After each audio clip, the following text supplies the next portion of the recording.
I have played both Divine Divinity and Beyond Divinity, but that was more than a decade ago. I don't even actually remember these games now. I'm also not a big fan of isometric video games. My experience with isometric video games ended somewhat a decade ago as well, when I played Diablo and Neverwinter Nights. That was the main reason I have not played the first Original Sin at all. So when I saw the trailer of Original Sin 2, which was looking for me as so usual, and key phrases were like choose your origins, gather your party, I was somehow not impressed at all. And so I thought, well, seems like nothing special, I will skip that. That day, I almost made the biggest mistake in my gaming life. Couple of months after, I was visiting my hometown. Father's PC is really weak there, so I was playing Neverwinter Nights again, just for a bit of nostalgia. After that, I thought like, well, why not? I'll give it a shot. A short one, just curious. Few hours after, I was kicked by my girlfriend who was trying to sleep, while I was waking her up again and again with my clicks at 3 AM.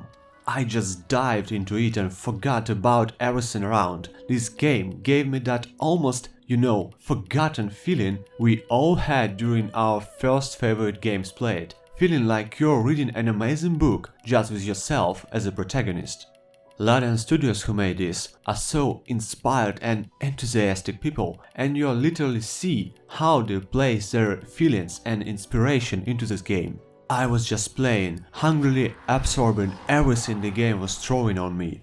Please, my dear viewer, let me describe you why, and why you should play this game, no matter if you are 40 years old RPG veteran, or a young student and that may be your first RPG ever.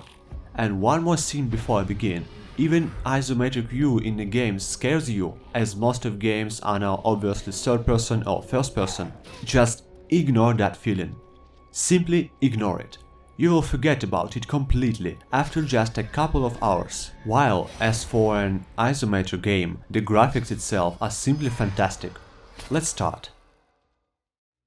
The world and maps. Technically and obviously, Original Sin 2 is not even close to an open world type at all. That was one more reason I was hesitating so long before playing it as well. But the actual reality is how developers implemented exploration to a not open world game is just showing their dedication and skill first, but not the last time. Remember this phrase of Todd Howard about Elder Scrolls games, "See that mountain, you can climb it." It is almost a reality in this game, of course, up to physical or magical limitations of your character. You can explore the map absolutely everything where you see it, you just need to find a way to get there.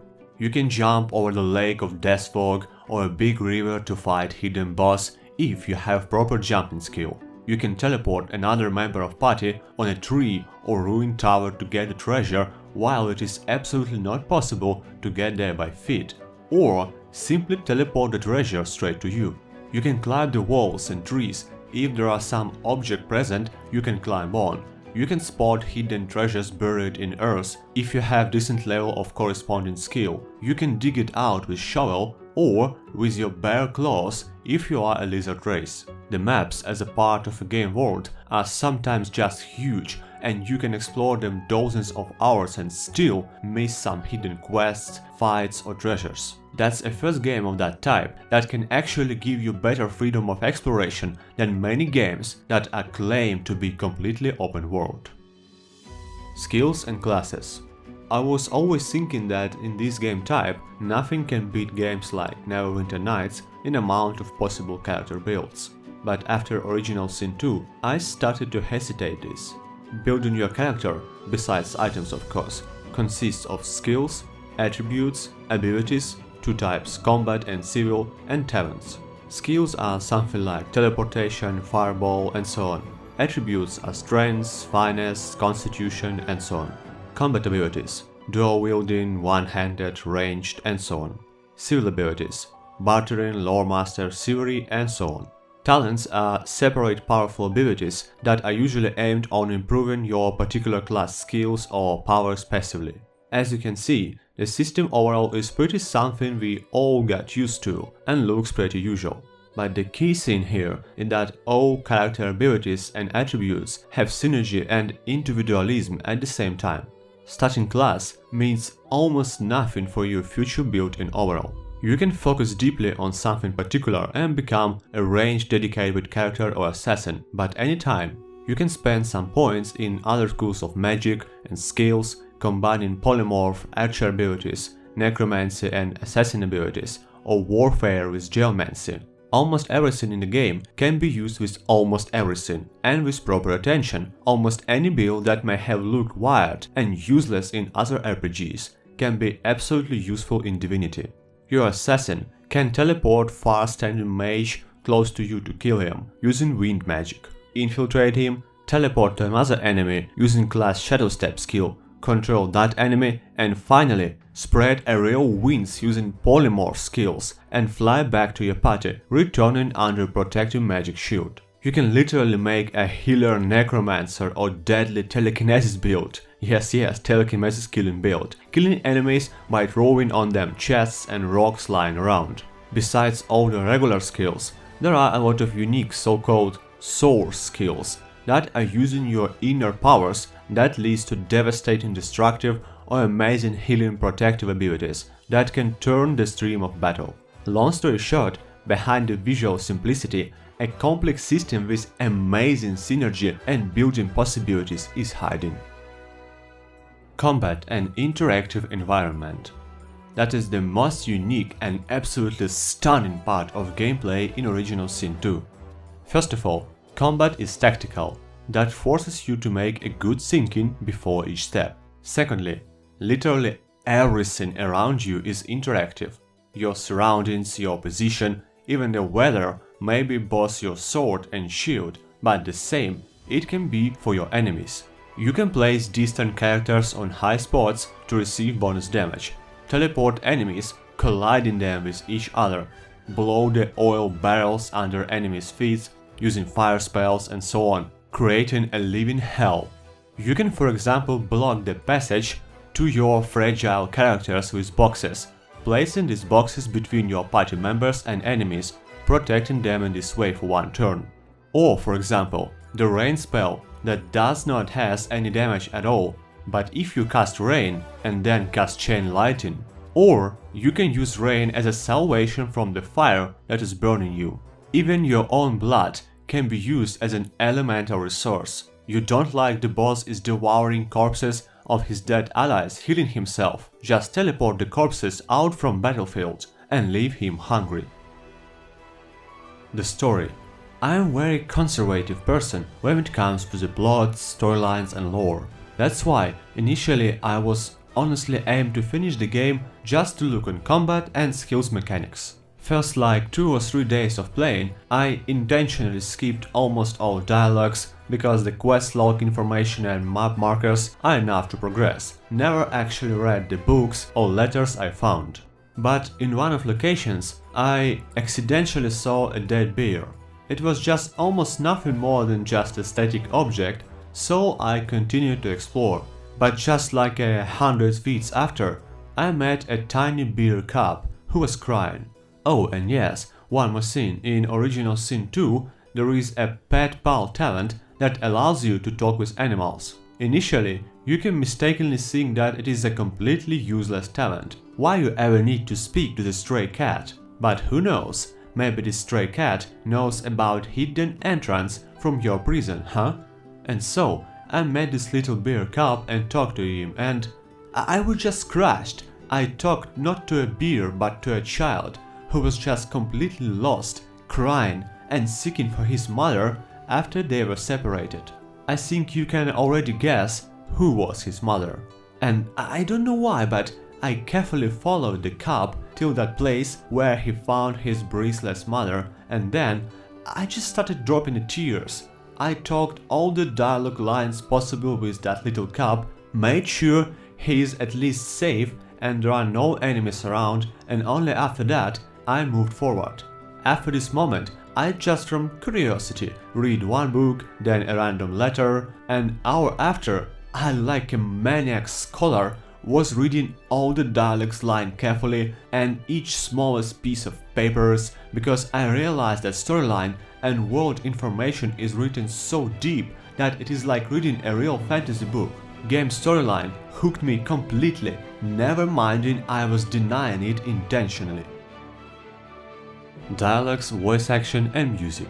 The voice action part was not showed by the developers too much, and I was pretty suspicious about that. And I was wrong once again. Voice acting and dialogues came out as a huge, aesthetically pleasant, tasty surprise. It is hard even to try to estimate how many time developers spend into building dialogues and voicing them in all possible conversations. Why all possible? Because the same NPCs and dialogues with him or her may sometimes have up to 20 different options and endings, and everything has an effect on how people are reacting on you. Your race, character preferred emotions, attributes, strong character can bully people, smart or agile, trick them and so on. Dialogues and how attentive you are going through them can have a real impact on minor and major quests, rewards, and lead to both short and long-term consequences. If you'll be attentive and listen, you will have much more adventures and rewards than if you would not. Just for example, a short conversation in tavern. On second floor, you can fight a humble trader and his bodyguards. Nothing unusual, nothing special. Normally, you would just trade with him and walk away. But if you will listen closely to dialogue between trader and his bodyguard. Your beard, my lord. It seems less lush somehow. It's as lush as it's always been. Now train your eyes on my treasures, not my person. Yes, my lord. You clearly understand, this person, whoever he is not that one who is trying to look like. Something is not right here, and just a few moments later you can use your spirit sight ability and talk to a real trader, to his ghost, slayed by bandit who is now wearing his clothing. Also a humor, there is a lot of it here. For example, in one of your travels you can find a Jinn lamp. When you will demand a wish from the Jinn, he will give you some options to choose. One of them is, I want to wipe my enemies using only my sight, sounding like to receiving an ultimate powers. And you know what? Jinn gives you exactly what you was wishing. He blinds you and just disappears, laughing. Because what? All your enemies are disappearing instantly if you don't see them. Voice acting is a separate masterpiece. Played dozens of hours through this game, I was simply not able to spot even two more or less important NPCs that would possibly sound the same. The dedication, the quality, the depth of each character voices is just charming. After a few hours you are starting to realize you simply don't want to skip dialogues, even the minor quests, because you just want to listen. The music, well, I don't think something should be even said here. Just launch the game and hang on in main menu for a couple of minutes. That's all you need to evaluate it. Wilderness, cutscenes, dialogues, tavern and fights. Any type of music in Divinity Original Sin 2 is fitting the corresponding moment and location in the game greatly. By the hazing of the shade, I'll kill your shining lights! I'll kill your shining lights! Oh, baby, oh, darling, I'm so sorry. You feel it too. Come to me, and I'll kill your shining lights. And remember, Divinity is the only game when you can make a proposal to a fire slug. The creature utters what might be a gasp. Then I am a free agent, free to live, laugh. Oh, what a most fortunate set of circumstances, Your Highness. I find myself in quite a similar situation. Yet such passion blazes within me that I fear I may well erupt at any moment. Mods and cooperative. Game has mod supports for almost any possible purposes that, up to your taste, can make it even more better and fitting your personal taste. The game actually doesn't need so much of them, but the fact developers are supporting modding from the day one is already great.